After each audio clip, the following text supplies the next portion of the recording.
The sun was just beginning to rise, casting a warm glow over Willow Creek Estates as I knelt in the soft dirt of my driveway, planting the last of my tomato seedlings. After spending 15 grueling years working 80-hour weeks at my law firm, I had finally found solace in this small piece of earth. The feel of soil between my fingers was grounding, and the promise of fresh vegetables brought me a sense of peace that I had longed for.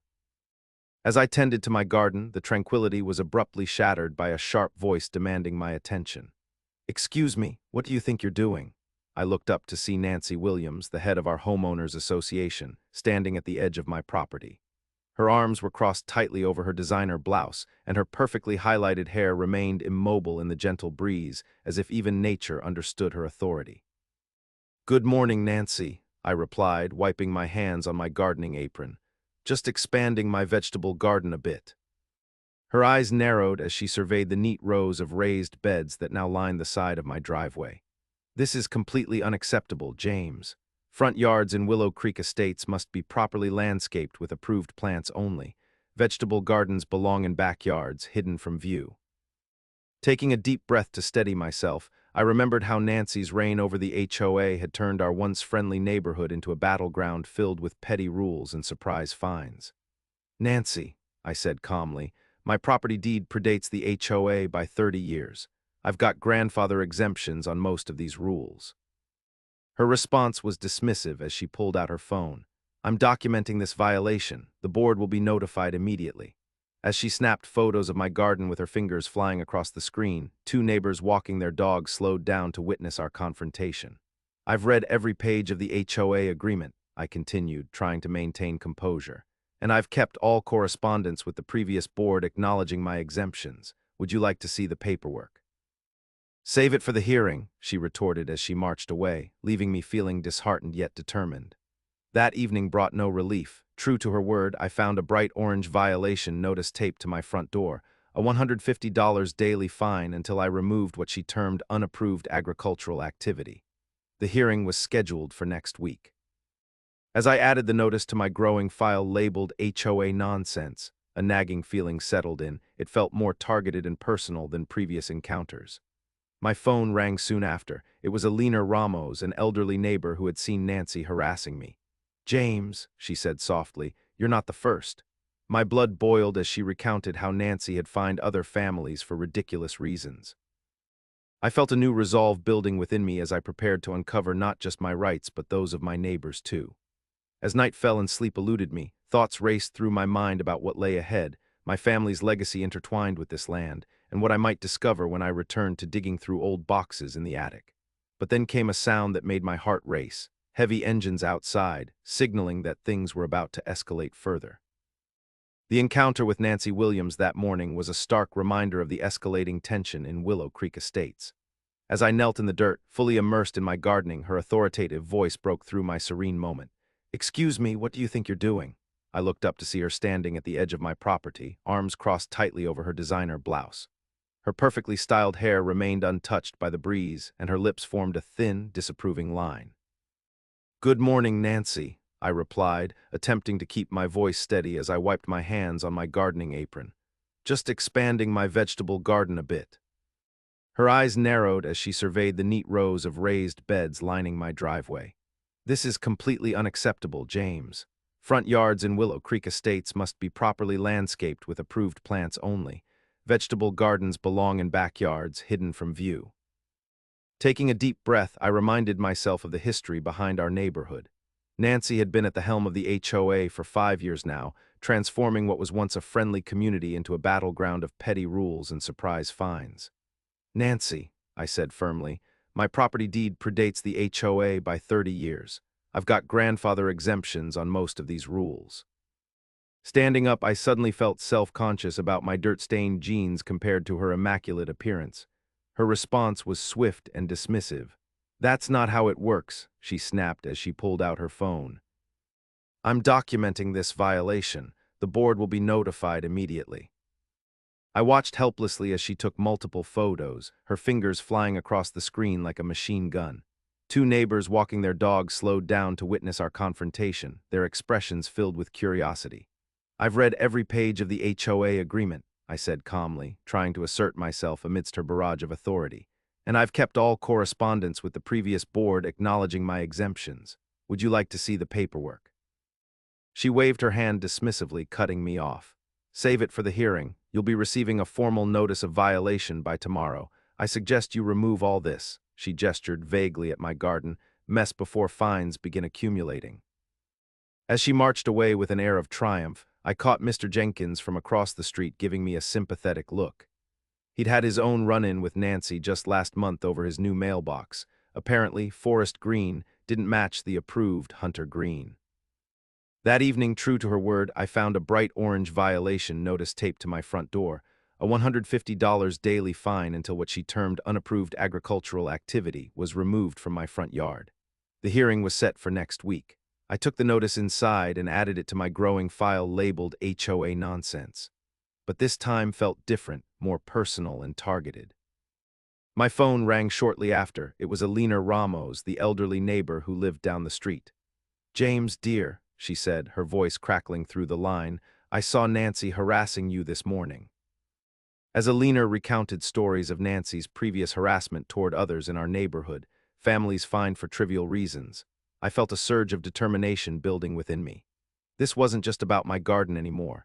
It was about standing up against an authority that had grown too bold and oppressive. Sleep eluded me that night as thoughts raced through my mind about how far Nancy would go and how I could fight back against her tyranny. The next morning couldn't come soon enough, but before I could even prepare myself for what lay ahead, heavy engines rumbled outside, an ominous sound that hinted at an escalation I hadn't anticipated. The morning after my confrontation with Nancy, a sense of determination washed over me. I had spent the previous night digging through old boxes in my attic, searching for any documentation that could support my claims about my property rights. My family had owned much of this land long before the development even began, and I remembered snippets of conversations with my father about retaining certain rights and grandfather exemptions. Now I needed to be ready. As I thumbed through dusty folders and faded papers, I stumbled upon a treasure trove of old deeds and correspondence. Each document reinforced my belief that I wasn't just another homeowner subject to Nancy's whims. I found evidence proving that my property deed predated the HOA by over 30 years, granting me exemptions from many of the rules she wielded like a weapon. Feeling empowered, I prepared myself for what lay ahead that day. The hearing was only a week away, and I knew I had to assert my rights firmly. When I arrived at work, however, it was hard to concentrate on legal briefs. My mind kept returning to the HOA's heavy-handed tactics. In the early afternoon, as I stood in the break room sipping coffee, my phone buzzed with a message from Alina. "James," her text read, "I'm worried about what Nancy might do next. You have to stand your ground." Her words echoed in my mind. It wasn't just about me anymore. It was about everyone in our community who had suffered under Nancy's oppressive rule. After work, I returned home and found Mr. Jenkins mowing his lawn. He paused to chat as I approached him, seeking solidarity in our shared frustrations. "Did you hear about the Thompsons?" he asked, shaking his head. "Nancy fined them for their daughter's wheelchair ramp last month because it didn't match the architectural aesthetic. Can you believe it?" I felt a surge of anger rise within me. "It's outrageous. They shouldn't have to pay for that." Mr. Jenkins nodded gravely. "She's gotten out of control since Robert became the HOA's lawyer. It's like they're trying to squeeze every penny from us." That conversation only fueled my resolve further. I headed inside and began organizing all the evidence I had collected, laying out each document meticulously for easy access during the hearing. My heart raced as the clock ticked down to when I would confront Nancy and her board. As night fell over Willow Creek Estates, a renewed sense of purpose filled me. This wasn't just about defending my garden. It was about pushing back against an organization that had turned our community into a restrictive environment where fear ruled over neighborly kindness. The next morning brought an unexpected development. The sound of heavy engines rumbling outside seemed ominous. With dread settling in my stomach, I stepped outside to see 3 bulldozers blocking my driveway while Nancy stood there with a smirk on her face. They clearly had no idea who they were messing with. I owned the ground beneath their feet, and it was time they learned what that really meant. The next morning, I stepped outside, still reeling from the violation notice that had been taped to my door. But nothing could have prepared me for the sight before me. 3 bulldozers blocking my driveway, their engines rumbling ominously. Nancy stood there, smirking behind them, a clear signal of her authority and the HOA's readiness to escalate their punitive measures against me. Good morning, James, she called out, her voice dripping with condescension. I see you're still refusing to comply with the rules. I felt a rush of anger surge within me as I approached her. What is the meaning of this? You can't just block my driveway, I shouted, my frustration boiling over. Oh, but I can, she replied, her tone dismissive. The HOA has decided that your vegetable garden doesn't just violate our regulations, it's an eyesore for the neighborhood. We're here to enforce compliance. Enforce compliance, I echoed incredulously. You've got to be kidding. Blocking my driveway with bulldozers is not enforcing anything but intimidation. She shrugged as if it were all part of a routine. This is your final warning. You'll receive additional fines for every day this garden remains here. We're ensuring that our community standards are upheld. As she spoke, I could feel the weight of her words hanging in the air like a dark cloud.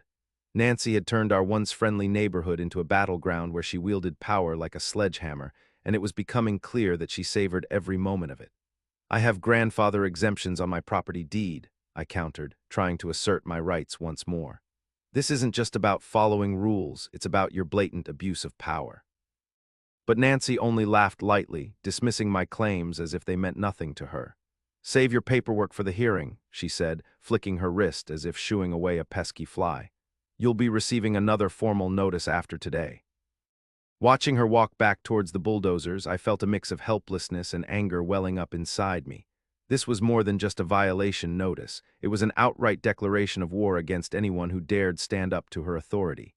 As I stood there fuming, Mr. Jenkins approached from across the street. I saw the whole thing, he said quietly. You're not alone in this fight. His words provided a small comfort amidst the chaos. It was clear that Nancy's intimidation tactics extended beyond my garden. She had created an atmosphere of fear among many residents in our community. Later that day, as I stewed over the violation and threats from Nancy, I found myself questioning how far she would go to maintain control over Willow Creek Estates. It was time to gather my evidence and prepare for the upcoming hearing, because this wasn't just about my garden anymore. It was about standing up against an HOA that had lost sight of its purpose and had become an oppressive force in our lives. Determined not to back down, I began organizing all my documentation and research, readying myself for battle against Nancy and her allies at the HOA. The fight for my rights and those of my neighbors was only just beginning. That evening, as the sun dipped below the horizon, I returned home to find a bright orange violation notice taped to my front door. My heart sank as I read the words, $150 daily fine until the unapproved agricultural activity is removed from your front yard. The weight of the notice felt crushing, and I couldn't shake the sense of being trapped in a nightmare of Nancy's making. The hearing was scheduled for next week, but this time it felt different, more than just a simple disagreement over gardening. It was an escalation, a blatant show of power intended to instill fear not just in me, but in anyone who dared to defy the HOA. Nancy had crossed a line, and I felt a surge of determination rising within me. This was not merely about my vegetable garden anymore. It was about standing up against an organization that seemed intent on controlling every aspect of our lives. I took the notice inside and added it to my growing file labeled HOA Nonsense, which now felt like a testament to the absurdities I had been enduring. Each paperclip held stories of other residents who had suffered under Nancy's rule, and I realized that I was part of something larger, a community that had been silenced for too long. That night, I struggled to sleep as thoughts of the upcoming hearing swirled in my mind. Would I be able to make my case? Would anyone else stand with me? My phone rang, cutting through the silence. It was Alina Ramos, that sweet elderly woman who had seen firsthand how Nancy operated. "James, dear," she said, her voice crackling through the phone. "I saw Nancy harassing you this morning. You're not the first, you know." My blood boiled as Alina recounted how last month she had witnessed Nancy fine the Thompsons $500 because their daughter's wheelchair ramp didn't match what Nancy deemed the architectural aesthetic of our neighborhood. "That can't be legal," I responded incredulously. "It wasn't," Alina confirmed softly. "But they couldn't afford to fight it. They paid the fine and painted the ramp. Nancy's been getting bolder since Robert became the HOA's lawyer." I thanked Alina for her insight and hung up, feeling both enraged and empowered by her words. This wasn't just my fight, it was for all those who had been bullied into submission. James stood for a moment, absorbing Alina's words, realizing he wasn't alone. This fight belonged to everyone in Willow Creek. Sometimes timing changes everything, just like subscribing to this channel seems to magically ward off HOA violations, at least that's the word in the comments section. But back to the story. James knew that uniting his neighbors was the key to ending Nancy's reign once and for all. The next morning, as I continued my research into the history of our community and my own property rights, a deep sense of purpose settled over me. I remembered my father speaking about his intentions to protect our land and its legacy, and I knew I had inherited that responsibility. When I heard heavy engines rumbling outside again, my heart raced with anticipation and dread. I stepped outside to see those bulldozers once more, blocking my driveway with an air of arrogance that made it clear they were here on Nancy's orders. But this time they wouldn't intimidate me into silence. Armed with knowledge and resolve, I would stand up against her overreach and reclaim not just my garden but our community's spirit as well. As I paced around my living room, still fuming over the violation notice and the bulldozers outside, my phone rang again. It was Alina Ramos, the sweet elderly woman who had lived on our street long before the development transformed it. "James, dear," her voice crackled through the line, "I saw Nancy harassing you this morning." "Alina," I sighed, "I'm so frustrated. It seems like she's escalating things." "You're not the first, you know," she replied gently. "Last month, she had the board fine the Thompsons $500 because their daughter's wheelchair ramp didn't match what she called the architectural aesthetic of the neighborhood." My blood boiled at her words. That can't be legal. How can they justify fining someone for a wheelchair ramp? "It wasn't legal," Alina confirmed. "But the Thompsons couldn't afford to fight it. They paid the fine and painted the ramp just to keep the peace. That's how it's been around here. Nancy has gotten bolder since her friend Robert became the HOA's lawyer." I felt a wave of empathy wash over me for the Thompsons and others in our community who had suffered under Nancy's reign. It was becoming clear that I wasn't alone in my struggle. Many residents had faced similar intimidation tactics. My heart raced as I realized that all these small injustices were adding up to create a culture of fear within our once thriving neighborhood. "Alina," I said earnestly, "this is more than just my garden. It's about all of us standing up against her. If Nancy's targeting everyone, we need to unite." "Yes, dear," she encouraged softly, "but many are afraid to speak up. They worry about fines or losing their homes." Her words sank in deeply. I thought about how easy it was for Nancy to wield her power over us with threats and intimidation, exploiting our fears for her gain. But what if we banded together? What if we could challenge her authority collectively? "I'll start talking to our neighbors," I decided, my resolve hardening. "If we can show that we're not afraid of her, maybe we can change things." The conversation lingered in my mind long after we hung up. It felt like a turning point, no longer just one man against an oppressive HOA, but a community rising against tyranny. I began making a mental list of who I could reach out to next. Mr. Jenkins, who dealt with his own run-in over mailbox colors, Mrs. Thompson, even Alina herself. Later that evening, as I organized my thoughts and gathered evidence for the upcoming hearing, I felt a renewed sense of purpose coursing through me. This wasn't just about protecting my garden, it was about reclaiming our community from Nancy's grasp. As I settled into bed that night, sleep came easier than before. The idea of uniting with my neighbors filled me with hope, a hope that perhaps together, we might finally take a stand against the bullying tactics of the HOA and restore a sense of harmony in Willow Creek Estates. The battle ahead would be tough, but now I knew I wouldn't have to face it alone. The emotional toll of the ongoing battle with Nancy and the HOA weighed heavily on me. Each day, the thought of the bright orange violation notice loomed like a storm cloud, threatening to engulf my newfound peace. I couldn't shake the feeling that this wasn't just about my vegetable garden.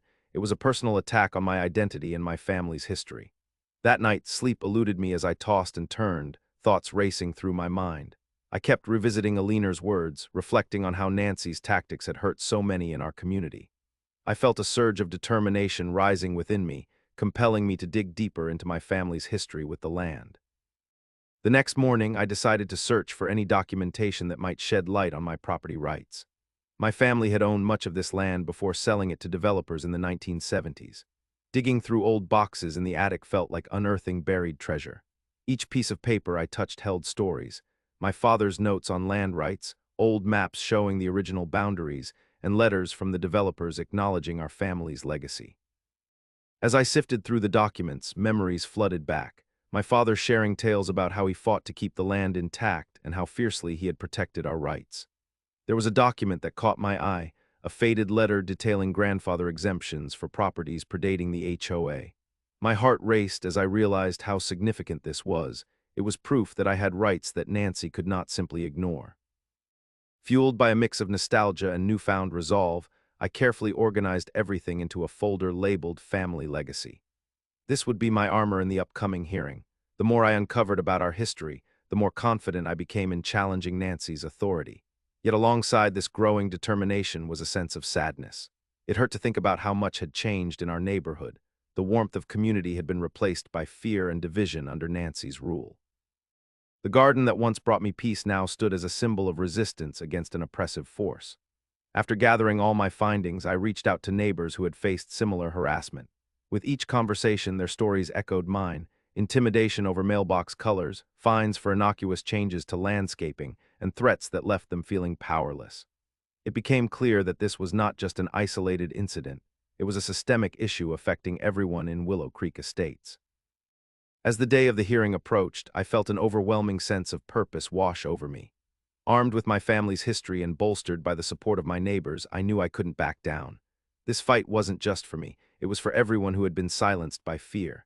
Together, we would challenge Nancy's reign and reclaim our community's spirit, one garden at a time. The next morning, I was jolted awake by the sound of heavy engines rumbling outside. My heart raced as I rushed to the window, and what I saw left me stunned. 3 bulldozers were blocking my driveway, their metal bodies gleaming ominously in the morning sun. Nancy Williams stood nearby, arms crossed and a smug smile on her face, clearly relishing the chaos she had orchestrated. I felt a mixture of anger and disbelief wash over me. This was no ordinary act of intimidation. It was a brazen display of power meant to crush any resistance. The sight of those bulldozers felt like a personal attack, a direct challenge to my rights as a homeowner. They were there to send a message: defy us and we will make your life miserable. "Good morning, James," Nancy called out, her voice dripping with faux cheerfulness. "I hope you're ready to comply with the HOA's regulations." "What are you doing?" I shouted back, incredulous. "You can't just block my driveway like this." "Oh, but we can," she replied casually, as if it were the most reasonable thing in the world. "We're here to ensure that your vegetable garden is removed immediately. Your fines will be accumulating daily until it's gone." The situation was surreal. It was one thing to receive a violation notice. It was another to have bulldozers literally blocking my way out of my own home. This blatant intimidation only fueled my resolve further. I realized that Nancy had crossed a line. She was no longer just enforcing rules, but actively trying to control my life. I took a deep breath and stepped outside, my heart pounding in my chest. "This is harassment," I asserted, standing firm despite the overwhelming machinery before me. "You can't intimidate me into submission." Nancy merely shrugged, her smirk unwavering. "We'll see about that at the hearing next week," she said dismissively, waving her hand as if to brush off my concerns. As I stood there, watching her retreat with the bulldozers looming large behind me, I felt an intense fire ignite within me. This wasn't just about my garden anymore. It was about taking a stand against an HOA that had become tyrannical in its enforcement of petty rules and regulations. Fueled by the anger coursing through my veins, I began to formulate a plan. It was time to gather support from my neighbors who had also suffered under Nancy's oppressive tactics. The thought of rallying together against her abuse of power filled me with hope. The realization that I was not alone in this struggle made all the difference. Determined to uncover every resource at my disposal, I turned back towards the house and began reaching out to neighbors who had faced similar harassment. If Nancy thought she could intimidate me into silence with her bulldozers and threats of fines, she had another thing coming. The fight wasn't just for my rights. It was for everyone in Willow Creek Estates who had been bullied into submission. With each call I made and each story shared, I felt more empowered and ready for what lay ahead. This was just the beginning of our resistance against Nancy's reign, and together we would reclaim our community from her grip once and for all. As I stood in the shadow of the bulldozers, my heart raced with a mix of anger and determination. This moment was more than just a confrontation with Nancy. It represented a crucial turning point in my life.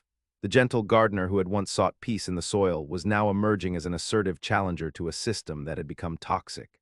Reflecting on my journey, I realized how much I had changed since planting those first tomato seedlings. Gardening had provided me with solace after years of working long hours in the law firm. But now, it felt like the very act of nurturing my plants had turned into a battleground for my rights.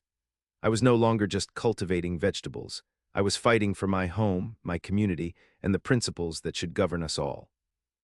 The HOA, under Nancy's leadership, had morphed from a helpful organization into an oppressive regime that enforced arbitrary rules with little regard for individual rights or community spirit. It had become a place where fear and intimidation overshadowed neighborly camaraderie. As neighbors under her rule faced fines and threats, it became clear that this wasn't just my fight. It was a collective struggle against an abuse of power. In conversations with Alina and other neighbors, I began to uncover a disturbing pattern of harassment. Each story echoed mine, a quiet erosion of community trust and goodwill. The Thompsons, Mr. Jenkins, even those who kept their heads down in fear, were all victims of Nancy's overreach. This realization sparked something deep inside me, a sense of responsibility to not only stand up for myself, but also to advocate for those who felt powerless. Fueled by this newfound purpose, I decided to unite our voices against the HOA's tyranny. It was time to transform our quiet resentment into collective action. If we could rally together, we might reclaim our neighborhood from Nancy's grip and restore our sense of community. With every neighbor I spoke to, I felt the momentum building. They were tired of living under constant threat and eager to push back against Nancy's oppressive tactics. We shared stories over coffee, discussed strategies late into the night, and slowly forged a coalition determined to challenge her authority at the upcoming hearing. As I prepared my evidence, my family's history with the land, the letters affirming my rights, I felt empowered by the knowledge that this battle was about more than just one garden. It was about reclaiming our personal rights and restoring integrity to our community. In taking this stand, I not only honored my family's legacy but also set an example for others, that we all have the power to resist injustice when we unite as a community. The path ahead would be fraught with challenges, but as I looked around at my neighbors standing alongside me, I knew we were ready to face whatever Nancy threw our way. Together, we would reclaim Willow Creek Estates as a place where respect and collaboration thrived instead of fear and intimidation. As the day of the hearing approached, a mixture of anxiety and determination swirled within me. I spent countless hours preparing, poring over every document I had gathered about my property rights and the unfair treatment my neighbors had endured. The stories of the Thompsons, Mr. Jenkins, and even Alina fueled my resolve. No longer was I just a passive gardener. I was ready to confront the HOA and reclaim my rights and those of my community. I stood in front of my mirror that morning, adjusting my tie and taking deep breaths to calm my nerves. The reflection staring back at me was one I barely recognized, a man transformed by adversity, ready to stand up against an organization that had long overstayed its welcome. I felt the weight of my family's history with this land pressing down on me, reminding me of the legacy I was fighting for. Arriving at the community center for the hearing, my heart raced as I walked through the doors. The room buzzed with tension, filled with residents who were either too afraid to speak up or who had resigned themselves to Nancy's rule. My neighbors whispered among themselves, exchanging glances filled with uncertainty. But today, I wouldn't let fear dictate our future. As the meeting commenced, Nancy took her seat at the front with an air of confidence. She exuded authority as she laid out her case against me, presenting my vegetable garden as a blatant violation of HOA regulations. It felt surreal to hear her dismissive tone while knowing that she had harassed not only me but so many others in our community. When it was finally my turn to speak, I stood up, clutching my folder tightly. "Ladies and gentlemen," I began, trying to keep my voice steady despite the adrenaline coursing through me. "I'm here not just for myself, but for all of us who have felt the oppressive weight of arbitrary rules enforced without regard for fairness or community spirit." I laid out my evidence, my property deed, correspondence from previous board members acknowledging my exemptions, and testimonies from fellow residents who had suffered at Nancy's hands. With each point I made, I could see nods of agreement from others in the room. Their support emboldened me further. "This isn't just about a vegetable garden," I continued passionately. "It's about our rights as homeowners and neighbors to live freely without fear of retaliation from an HOA that has lost sight of its purpose." As I spoke, I glanced around the room and caught Alina's eye. Her encouraging smile gave me strength as I pressed on, detailing how Nancy's actions were not only harming individuals but also eroding our sense of community. The atmosphere shifted. There was a palpable sense of solidarity growing among the residents present. It was clear that many shared my frustrations and desires for change. By the time I finished speaking, I felt lighter, like a weight had been lifted off my shoulders. The battle ahead would undoubtedly be challenging, but now I stood united with neighbors who were ready to reclaim our community from Nancy's grasp. As we left the hearing room together, energized by what had unfolded that day, I realized that this moment marked a new chapter for Willow Creek Estates, one where we could redefine our relationship with each other and challenge any abuse of power that threatened our rights as homeowners.